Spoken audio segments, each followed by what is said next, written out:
This is Mary Lohman of the Christian Working Woman, and I'm talking about 4 things we need to learn. Do you give up too easily? Do you keep wishing for the easy way out of whatever you're facing? It's likely you, like me, could use a lesson or two in how to persevere. Lots of people make good starts. Not too many complete the course. We read in Hebrews 12:1 that we should run with perseverance the race marked out for us. Note that each of us has a unique race marked out. Your race will be different from mine, but the important thing for both of us is to hang in there and cross the finish line. The night is darkest just before the dawn, and all too often we quit the race when it gets dark and bleak without realizing that the finish line is just around the corner. In the first chapter of James, we read that perseverance must finish its work so that you may be mature and complete, not lacking anything. Without perseverance, we won't reach spiritual maturity. That's why we need to learn perseverance. How often do you feel like quitting?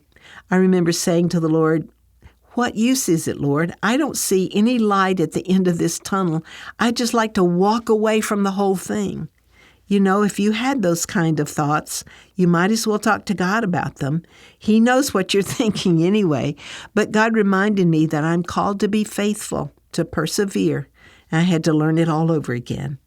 Hebrews 12:13 says, "Don't wander away from the path, but forge steadily onward. On the right path, the limping foot recovers strength and does not collapse." Therefore, we need to make certain we're on the right path and then stay on it regardless. Even if you're just limping along, don't stop. As you hang in there, your limps are healed and you'll be able to cross the finish line. Paul wrote to the Corinthians, "Now it is required that those who have been given a trust must prove faithful." Proving faithful is perseverance, and we can learn to be faithful and to persevere. I'll take a faithful person any day over one with bigger talents or gifts who isn't willing to hang in and get the job done, to stick with it through thick and thin times.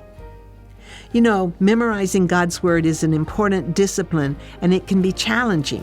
On our website, you can find practical tips to help and even sign up to receive our Hidden Word email, which will help you memorize God's Word, one of the best things you can do. That website is christianworkingwoman.org. I hope you'll join me again tomorrow for the Christian Working Woman.